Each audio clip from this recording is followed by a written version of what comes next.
Our next speaker is Kristen Nealon. Kristen is a research associate with the Nashville Research Institute.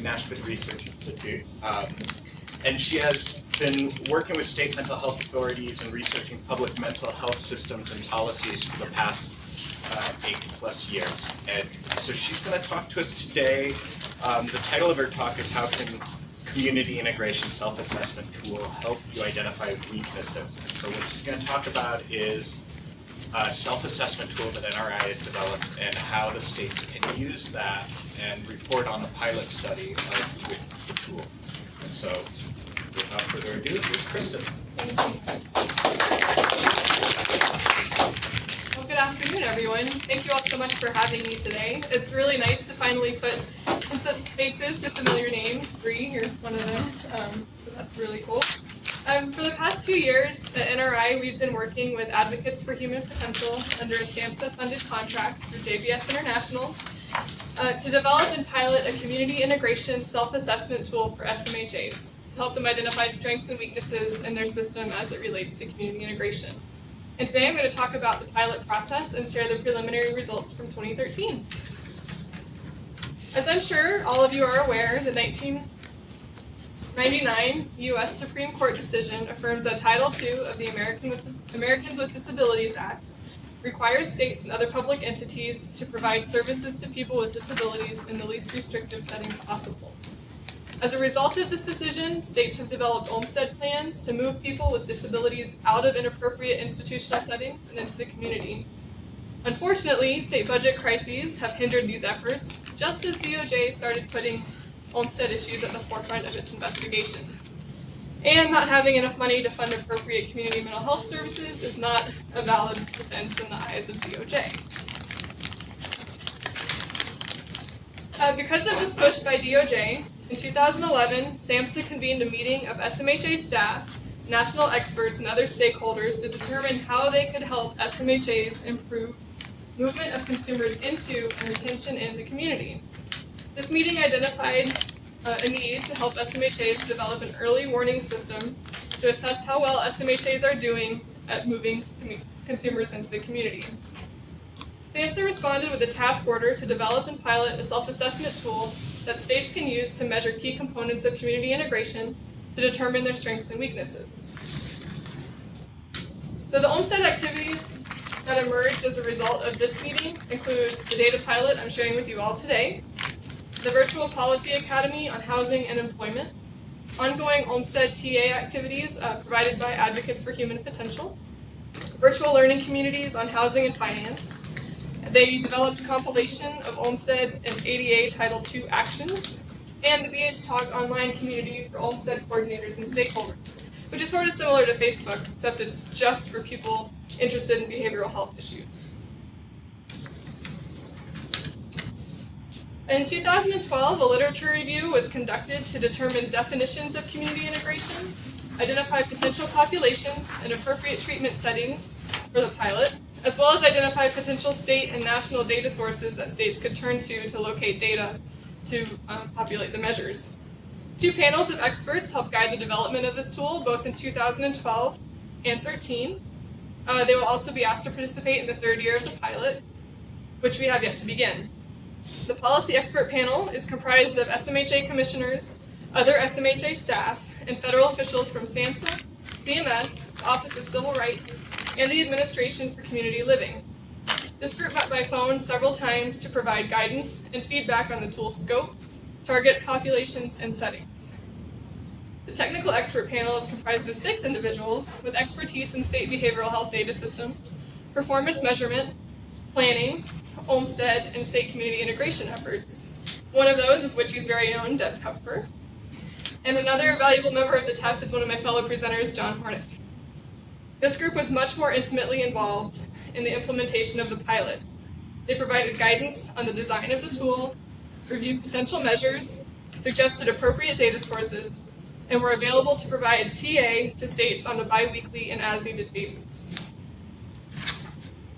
And an important note about the pilot study too is that we decided very early on that all data would remain within the states and not be shared with NRI, would not be shared with SAMHSA or AHP or anyone else in an effort to prevent the data from becoming discoverable by DOJ. So kind of more of an incentive for states to join. Let's see. In 2012, the policy and technical expert panels recommended limiting the population to include only those persons already receiving services in institutional settings. This was recommended for several reasons: the limited time states had to complete the tool, and the unknown level of data collection burden of the pilot would place on the states.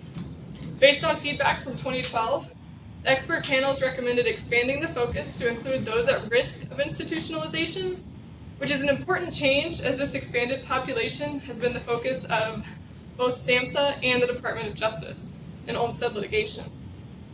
Persons at risk have been the focus of several Olmstead settlement decrees in Arkansas related to waiting lists, in California and Georgia for a lack of adequate community services available to people in the community. Because of the inherent difficulty in identifying the entire breadth of the at-risk population, the tool limited the scope of the at-risk population to only those people who have had at least one interaction with the SMHA. To help identify those at risk, a new domain was added in 2013 that set the bounds for this population and identified services available that could prevent unnecessary institutionalization. Potential populations for this domain include those with a history of repeated psychiatric hospitalization, persons with repeated ER use, those with a history of homelessness, persons involved with criminal justice or juvenile justice systems, children placed in foster care, and those, as I mentioned, the juvenile justice system. Examples of measurements in this domain include repeat psychiatric users of the emergency room, number of individuals with non-fatal suicide attempts, and the availability of mental health diversion services. In addition to the at-risk domain, a policy domain was also added. Measures in this domain aim to capture policies, procedures, regulations, changes in financing, and other systems in the state to minimize or eliminate unnecessary institutionalization. The existence of such policies can help states identify potential problems and respond to them before they become pervasive. Another hope with this domain was that we could develop some sort of best practices guide for states to look at other policies in other states and see how they could mimic them. Examples of measures included in this domain are: does the state have policies or rules in place to prohibit or reduce discharges from state hospitals into segregated settings? And does the state have a standard assessment of readiness for discharge that is regularly updated for consumers in institutional settings? With the addition of these two domains, the number of measures increased from 2012, 31 measures, to 54 in 2013. All 31 measures from 2012 were carried over into 2013 because they were deemed useful by the pilot states. However, 10 of these measures were slightly tweaked based on the feedback we received from the first year of the pilot. Another reason for the increase in measures were changes made to the housing domain across years. In the 2012 pilot and in 2013, states had the most difficulty completing this domain. We did provide recommendations on a matching system that John had found through Vermont. They provided guidance to states, but due to limitations in time and roadblocks that they experienced, states were still unable to access that. We did receive guidance from HUD on how to access national level data about housing sponsored programs. The 2013 version of the tool also benefited from a review and feedback by HUD as well as the Department of Justice. HUD provided guidance on accessing federal data sources for the housing measures, and this guidance was added to the housing domain as added before. The Department of Justice was very supportive of the pilot measures included in this tool, but provided multiple recommendations for the overall improvement, including adding language to clarify that Olmstead and the ADA also protects people in forensic settings, include children and SED in more measures, and add a child-focused inquiries to capture cross-system data for children with SED. They also recommended focusing inquiries on actual receipt of services rather than just enrollment data. They also recommended separating measures that are not supported by state services, such as independent competitive employment, so as to better gauge the effectiveness of state-sponsored services. DOJ's feedback was received after the tool was distributed to the pilot states for completion, so they saw an earlier draft, and many of their recommended changes had already been made. However, those that weren't made will be considered for the 2014 version. So the goals of the self-assessment pilot, we want to better understand what states are able to do to report measures around community integration and determine what level of burden such an activity places on state data staff. We also want to find out how useful these measures are to identify the strengths and weaknesses the states experience related to community integration and to what extent the measures should be modified. So for every measure in the tool, we ask states if they had to modify it. And so far, very few have had to be changed for individual states. We also asked how they use the measures to produce, we want to figure out how to use the measures to produce an overall state score for community integration and determine which measures have the highest utility while placing reasonable burden on the state data staff. So far we've had 8 states participate during the 2 years of the pilot. Pilot states were invited to participate based on a number of criteria, including geographic diversity, size of the population, ability of the SMHA to access other data systems such as Medicaid, whether or not the state was involved in DOJ Olmstead activities. We wanted representation from both so we could compare their data collection and capacity efforts, and their willingness, I guess, to go after certain data. Like in Delaware, they were spurred on by their DOJ settlement decree to look at many more areas of community integration than other states. That's just one example. And based on these criteria, 8 states were selected to participate in the pilot for at least 1 year of the so far 2-year effort. And 2 of these states have been involved in both, Delaware and Illinois. Oklahoma has an asterisk by it because they were initially involved in the 2013 pilot, but due to the devastating tornado in May of 2013, their state staff had to be dedicated to other issues, more pressing issues. And as you can see in this table, Western states have been well represented. We had Washington in 2012, and Oregon participated in 2013. So in May and June of this year, we held 2 orientation training webinars to introduce the states to the pilot process, answer any questions they may have, and make changes to the tool if necessary based on initial state reactions. And after these 2 orientation sessions, we sent them off to collect the data. During the summer, while states were collecting data, we held bi-weekly conference calls with members of the technical expert panel, members from the pilot states, and project staff. This gave states the chance to ask questions of the technical experts, of other states, and share their experiences working on the pilot, so they could get ideas on, hey, I'm struggling with housing, what did you do to find this data? And learn from each other. The contextual report, which contains 10 questions to set the context of what the state is experiencing in the policy domain, were due very early on in the process to give the technical experts a better idea of what was going on in the state so they could better direct their guidance and expertise towards certain issues. The implementation tracking guide, which asks states to report which departments and agencies led or assisted in completing the pilot. The Office of Mental Health or Behavioral Health had the lead in every single state. We also asked states to rank the burden of collecting the measures on a scale of 1, least burden, to 5, most burden. The other document we asked them to submit at the beginning of August was the evaluation of utility. In order to complete this document, we asked that the point person from the state convene a group of stakeholders, policymakers, data people, the governor if they needed to, and they evaluated the measure of each utility, or they evaluated the utility, of each measure, also on a scale of 1 to 5. And once states submitted all of their documents, we held follow-up calls to get a better idea of how well they appreciated the effort of the pilot, how useful it was to them, and what challenges they experienced on the way. We also gathered feedback from them on what they'd like to see moving forward and how we could change the tool for improvement. So, we had 5 states participate this year. All 5 states have submitted their contextual reports. policy domains, implementation tracking guide, which is the burden. We have received the utility evaluation from 4 pilot states. However, the 5th state has finished their utility burden or utility evaluation, but they're waiting for approval from their commissioner to submit. And the 5 states this year were Delaware, Illinois, Minnesota, New Jersey, and Oregon. So, just to go over some of the results from their contextual information, every single state has an Olmsted plan that's targeted to multiple agencies, not just the SMHA. They also all collaborate with other state agencies for community integration, including housing, labor, Medicaid, and health. 3 states use non-traditional Medicaid funds, including Money Follows the Person, the 1915I option, and HCBS waivers in Minnesota.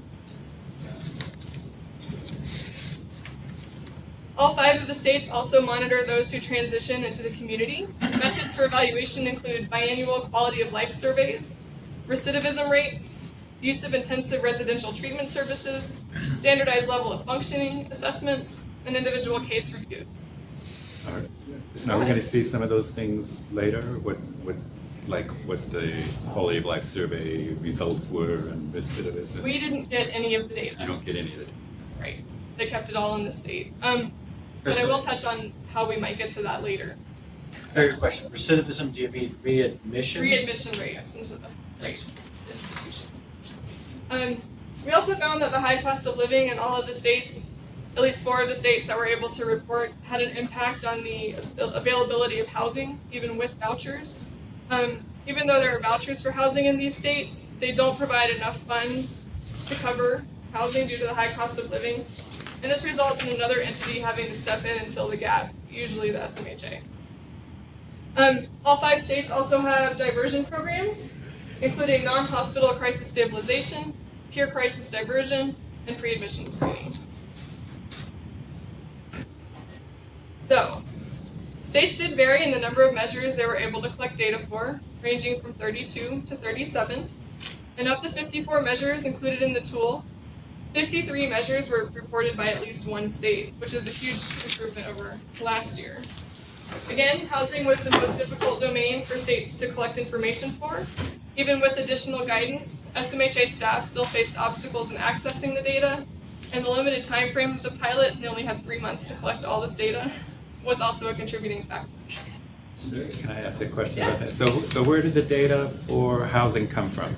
Was that a self-report or matching with another data set? We asked them to go into to ask about state housing authorities, local housing authorities, any place they could find information. John also provided guidance on HUD databases, but some of the states indicated they just couldn't access it or didn't have the time to face the roadblocks to get the data. And the challenge with the housing issue, unless the services were provided by the SMHA for, say, supported housing, is that housing is so decentralized in every single state, they'd have to go to the local housing authorities. And even then, there's duplication across lists, and it's very messy. So housing doesn't really reside in one place for states to go. Does that answer at all? Let me just ask one more. Are there numbers associated with this, like number of people in a housing situation? So We didn't get any of that information. the states are doing that internally. Yes, if they're able to access the data. And so far, the only information they've been able to get been for SMHA-funded programs. We will see more of the detail when. We can raise it again. But Okay. Yeah. I think, Chuck, it might be helpful to reinforce that the purpose of this is for states really to do a self-assessment of their own sort of gaps, risks, liability, if you will, for an Olmsted litigation. Yeah. And so for that purpose, the data were not shared and were kept in-house. What SAMHSA was really funding was the development of a self-assessment tool, not the submission of data for SAMHSA's purpose. So that's why you're sort of getting an idea of what the tool is going to look like, but why the data were not shared. And I know you and many others in the room probably want to see the data. we wanna see data. But the We data all do, yeah. for political reasons, very clearly were Yeah. identified that they would not be reported. Some of the policy, the contextual, some of that stuff was shared. And I can Shareable, understand but not that. data. But if you, and the utility in sharing the data is, I'm assuming that from where Olmsted comes from, is it's a relative comparison kind of a thing. It's not an absolute thing. So, you'd want to go after the states that have the biggest problems kind of it. But you'd need numbers. But that's why the states don't want to share that. Yeah. We did ask at the very beginning of the pilot in 2012 if states would be interested in sharing that information, and they all said no. Because it's just government. Yeah. I guess. And they even had to ask their attorney general if it was okay for them to participate in this pilot and keep the data in the state. Yeah. So there are a lot of political challenges, as Deb mentioned, to getting this done. We do have hopes for 2014 on making it more useful and more data-driven. More of a contextual question, I think that kind of follows up what you're asking. Olmsted has SMHA, it also has DD. Mhm. And I'm kind of curious the degree of flexibility that the study as well as the instrument may have for states to include developmental disability system analysis or self-assessment. We were asked by SAMHSA to focus on SMHA and mental health challenges. There's a lot of flexibility in the tool. The states were able to indicate their own measures if they felt something was important to them that they wanted to include. They could add them. They could make any changes they felt necessary to the measures. They were given a range of settings to report on, and they could, other was an option, and if they wrote in DD or any other settings like that, they could do that. Okay, great, thank you. So states are really going to end up being on their own for determining whether they have any liability in any area. And we're not going to do anything.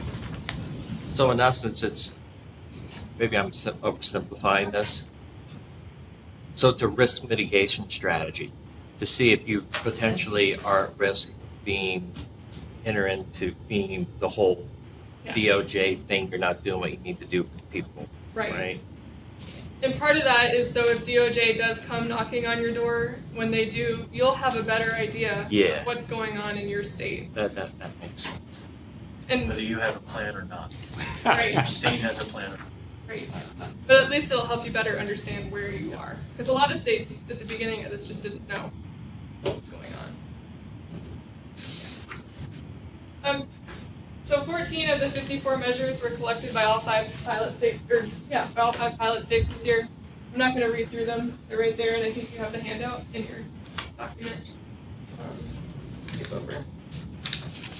But with 4 states responding to the utility guide, 51 of the 54 measures received a utility rating higher than 3 on the scale of 1 to 5. 2 of these measures were both in the policy domain, received a 5. Those measures are policies in place to prohibit or reduce discharges from state hospitals or local psychiatric units into non-segregated settings. Segregated settings, sorry. And then has the state developed new funding initiatives that provide community services to prevent institutionalization. And all 4 states rated that measure as a 5. Overall measures in the policy domain received the highest utility evaluation, averaging just over 4.5. And measures in the movement to community and recidivism domain received the lowest utility rating, averaging 3.68. So what's that mean? On a scale of 1 to 5, we asked 1 was least useful and 5 was most useful. So most of the measures trended towards most useful. And I have a diagram coming up that'll show where they all fell. Can you state again who's doing measurement? Pardon? Who is giving that rating? So for the burden rating, we had the point person in the state do the evaluation, and then it was usually data staff. And I know that they collaborated with other people if they shared responsibility to get that done. Oh wait, sorry, that was utility. Utility, they collaborated with their policymakers and other people in the state that had an investment in Olmsted. So they had to get a group together, which is why we're still waiting for the 5th state to.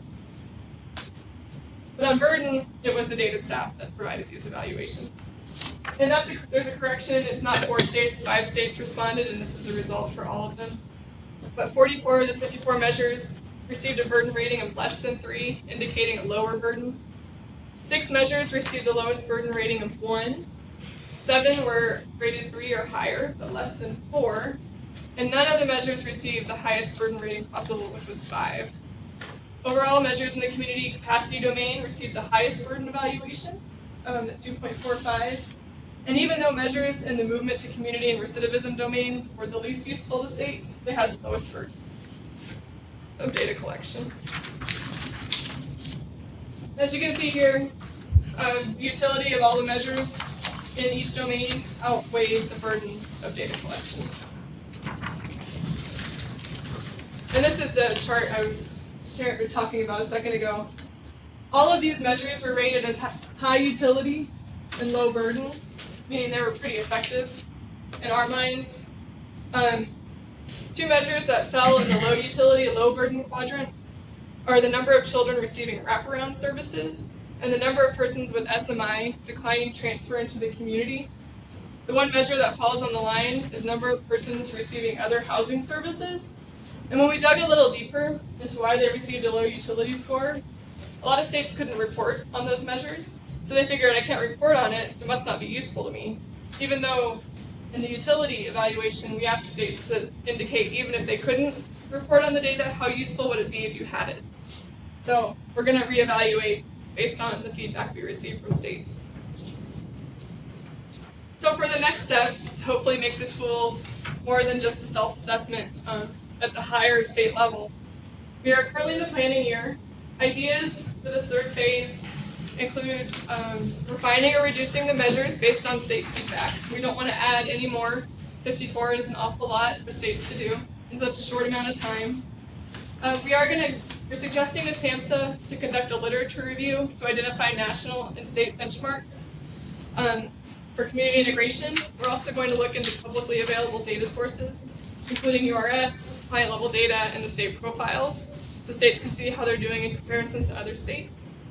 We're recommending that since states have such a hard time with the housing domain, maybe we do a case study with a couple individual pilot states and say, hey, you need intensive TA to locate data on housing to see what your supply and demand is. We can help you with that. And then just focus our efforts in that one area for that state. Additional targeted on-site TA to help them better understand how to use the data and make changes to their system. We're also recommending to SAMHSA regional benchmarking within a state, so they can say, hey, Denver's doing great, but these other areas might need a little more work on ACT or some other community integration measure. One other thing we've offered pilot states, but we haven't had anyone take us up on, is setting up a conference call, so they could say, hey, this is what I got in this domain, how are you doing? And that would not have NRI staff involved or SAMHSA staff, it would just be among the pilot states for a discussion. So they could at least see how they rank against the other pilot states. There is potential in the next year for including 1 or 2 new states, so if it's something you're interested in, let me know. Your state can benefit by having the data to identify strengths and weaknesses in the delivery of community mental health services. States that participated in the past 2 years indicated that they are better informed in the event of a DOJ inquiry. They're better able to develop state Olmstead plans that are more robust and inclusive of other state agencies. Even though national benchmarks don't yet exist, as I mentioned, states can do regional benchmarks within their own state and identify improvements over time.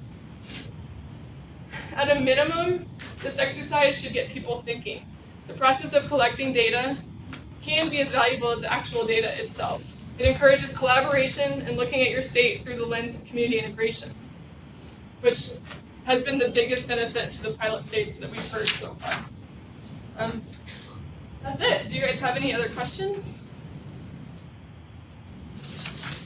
Or ideas for improvement or how it would be more useful given the political restraints that it's experiencing?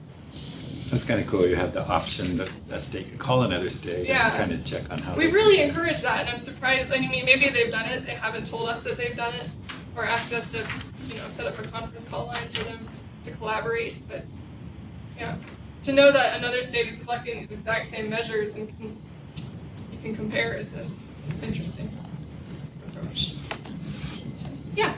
Do you know how successful the quality of life surveys for after transition into the community were? I don't have any evaluation information on that. I think it was Illinois that used that, so I could follow up with Mary and see if she has That would be any. great, because it's something we want to do, but struggling with how to find people after transition.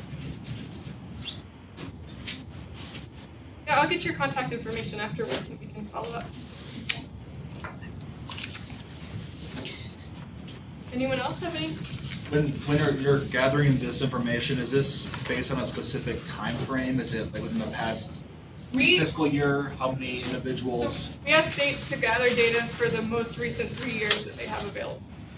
by year Yes. or aggregate? Yeah. Each But- year? Okay.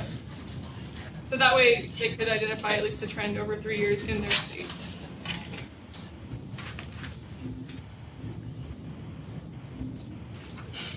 Okay. Well, thank you all. If you have any other questions, feel free to contact me.